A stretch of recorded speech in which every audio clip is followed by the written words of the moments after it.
Welcome back, guys. Today we are going to be doing the Lowland Kids Ruffle Shorties.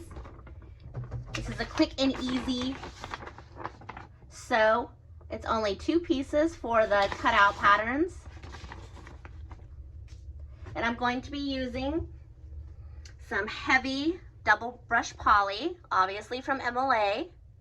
And here is one of our new embroidery prints. That is faux embroidery, so pretty, and it looks great on this heavy double brush poly. So I'm going to go ahead and get started cutting these pieces.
And that is it for cutting out the fabric.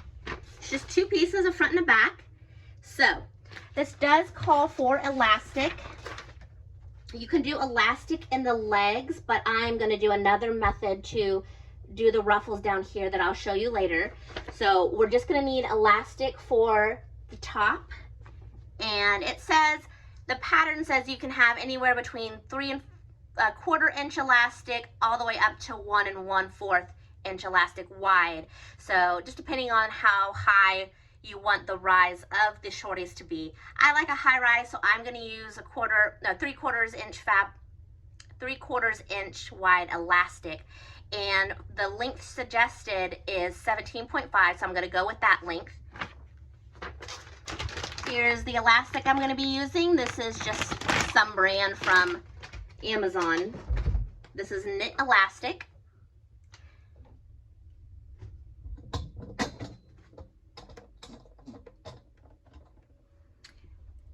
And I'm going to use my cutting board to measure.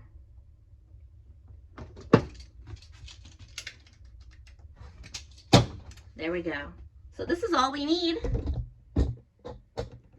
And I'm going to head on over to my sewing machines. All right, to start off, we are going to take our front and back piece, and we are going to lay them right sides together. And then we are going to sew this crotch curve. All right, now that we have that crotch curve sewn, we are going to move over to our sewing machine. Okay, we are here at our sewing machine. Now we are going to want to gather the legs to create that ruffle effect that makes them the Ruffle Shorties. So there are 2 ways you can do this. You can either use 1/4 inch elastic and stretch as you go, just like you do for gathering, or you can use a shirring method with elastic thread, and that's what I'm going to do. I think it looks better, I think it's more comfortable, and it's just easier. So I have a more in-depth tutorial in the 4 ways to gather video if you would like to see that, if you haven't already. So I have my bobbin wound with the elastic thread. I have matching thread up here in the needle. And I'm gonna start right side up because I want the thread to be on top and the elastic to be on the bottom. I'm gonna start at that mark that I made. I'm gonna put it right under the presser foot. And I'm going to use this marking on my on my foot plate. I'm not sure if that's what you call it, but it has numbers so you can keep everything even. And I have it at the 20, or really along my bobbin case. So I am just gonna start with a back stitch and sew all the way to the other side.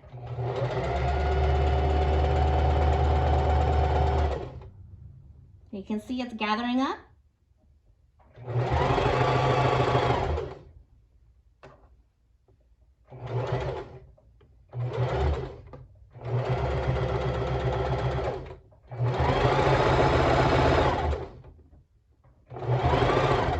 I'm coming to the end, and you can see that I'm still lined up with that opposite mark.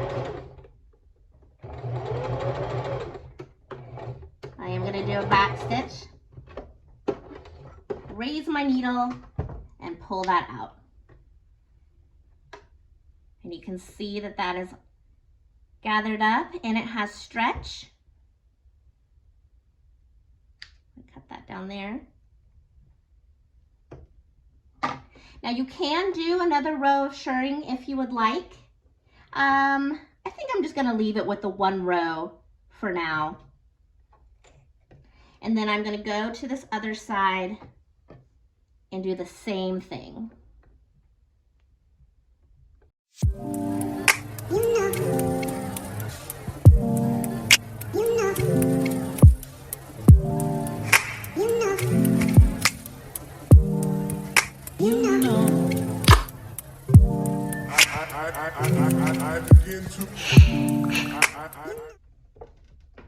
Okay, so I went in and I finished shirring those leg holes. So we're gonna go back to our serger. It's a little bit of back and forth with this pattern. And we're gonna sew the side seams. And now that we have those 2 side seams sewn, I am going to, and this is optional, but it does help quite a bit, is I'm going to run this raw edge opening through the serger just so I can see that serged area, and you'll see why when we get to the elastic. All right, so I have serged along that edge. I did not cut anything off. Now we are going to take our elastic, we're going to overlap it just a little bit, maybe like a 1/4 inch, and we are going to zigzag stitch this together. Okay, so I have zigzag stitched this closed, and I went over it several times so that we make sure that it doesn't pop open. And so what I'm going to do now is I'm going to 1/4 this waistband. So I'm going to start at where I sewed it together, and then I'm going to find all the halfway points.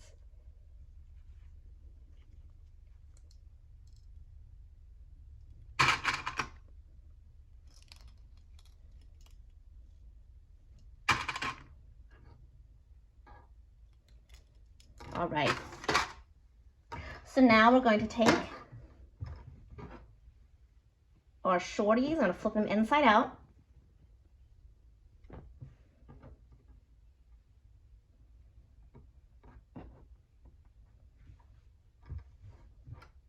And I'm going to find the middle back. I'm just kind of eyeballing it. And I am lining up the edge of the elastic with the bottom edge of this serged area that we have, because we want a little bit sticking out. when we serge it together. So I'm gonna do that all the way around.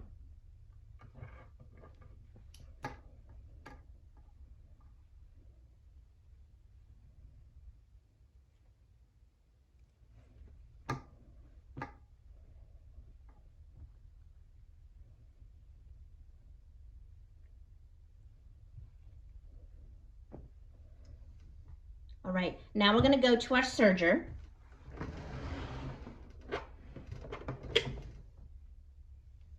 And I am setting my stitch width all the way up to a 3. I'm turning my differential feed up a little bit. All the other settings are normal. And I am going to sew this elastic to the shorties. Now I'm not gonna cut off any of the elastic. Do not do that. So that's why you kind of have that wiggle room with this up here. You can cut off a little bit of this if you want, but we do the wider stitch so that it kind of encases this. So I'm gonna stretch as I go.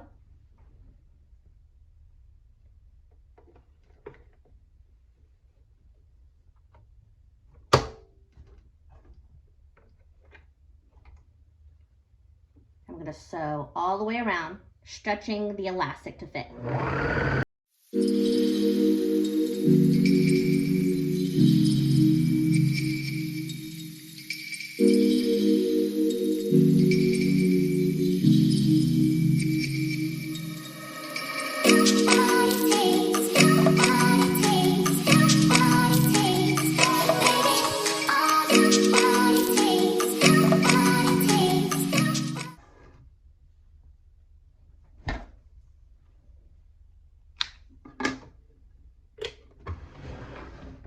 And so now that we have that sewn, we are going to start at any point, and we are going to flip down so that you cannot see the elastic and pin. You can put as many pins in as you want. I'm just gonna quarter this.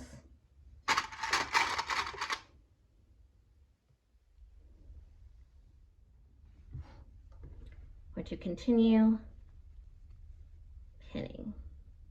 Put one at these side seams.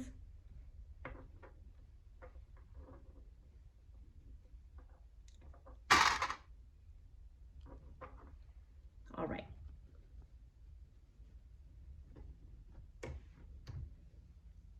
And at this point, you can go ahead and add your tag. So I am actually going to do that. I'm going to put it underneath this so that it gets sewn in when we top stitch it. Just like that. All right, now let's go to our cover stitch. You can also top stitch it with the sewing machine if you don't have a cover stitch, or if you would just rather, but I'm going to be using my cover stitch today. All right, we're over here at a cover stitch, and I like to go ahead and flip this inside out so that the wrong side faces the cover stitch. And I'm gonna start in the back. Doesn't really matter because you're not gonna see this. And normally if this was for a customer, I would change the threads to black, but because this is just for my daughter, I am just gonna leave it. I'm gonna wedge it under there. I'm gonna look under here where I have this marking. I do talk about the cover stitch in other videos. So I want this edge to line up with that tape that I have under there. And I'm gonna start sewing. And now I'm not pulling the fabric this way at all. I am using my left hand to kind of pull down the fabric. That's the only pulling I'm doing. And we're gonna go around.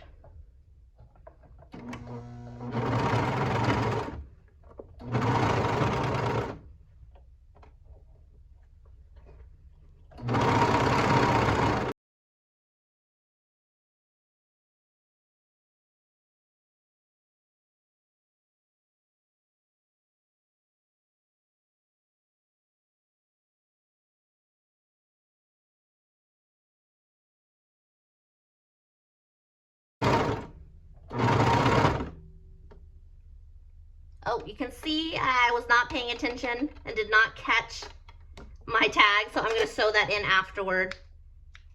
I forgot I even put it there. So I'm getting close to the starting point.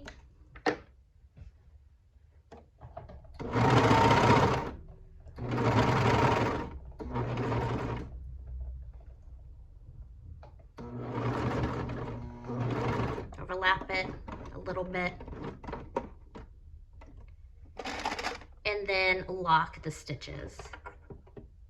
So I pull, I push a tool, this is a screwdriver, behind these needles.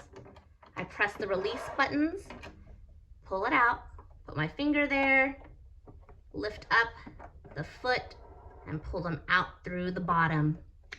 Snip it and gently tug it out. I'm pulling this a little bit just to make sure that that's tight and locked in place. And then I'm going to snip all those threads. Uh-oh, I don't know what happened there. All right, we'll turn those inside out, and there is top stitched. Still has stretch. And now we're going to finish. You can leave these raw if you want. You can even hem them. I am going to lettuce hem these. So I'm going to go over to my other serger. Okay, so this is the serger that I use to lettuce hem. My tension settings are 4. Actually, you don't use the left needle, so we'll just ignore that. But the right needle is 4, and then I have my looper threads at 7 and 7. Now, each machine is different, so just test out and experiment with those settings. I have the stitch finger at R, which removes it, I believe. And then the width over here, I have it all the way at the widest width. I have my knife off or disengaged. I have the differential feed turned all the way as far as I can to 0.7.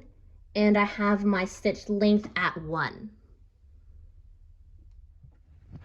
Okay, so I'm going to lift my presser foot up. Make sure you already have a chain going. I'm going to slide that in under there. And I am going to pull from both sides, not too hard. I don't want to break any stitches. And I'm just going to feed it through.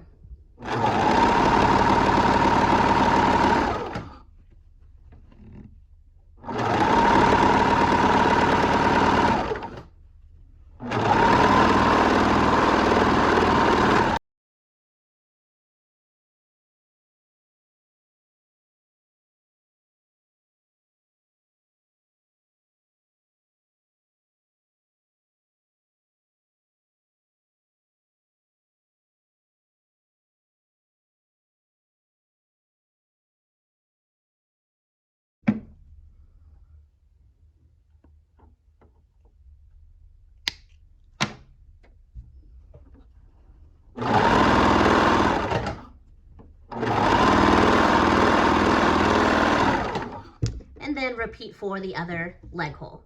All right, guys, here is the finished product. It is a lot of back and forth between machines, but it's all easy stuff. And once you do it a few times, you can do it real quick, whip one up, you know, in 30 minutes or less. So that's it, and we'll see you next time. Thanks, y'all.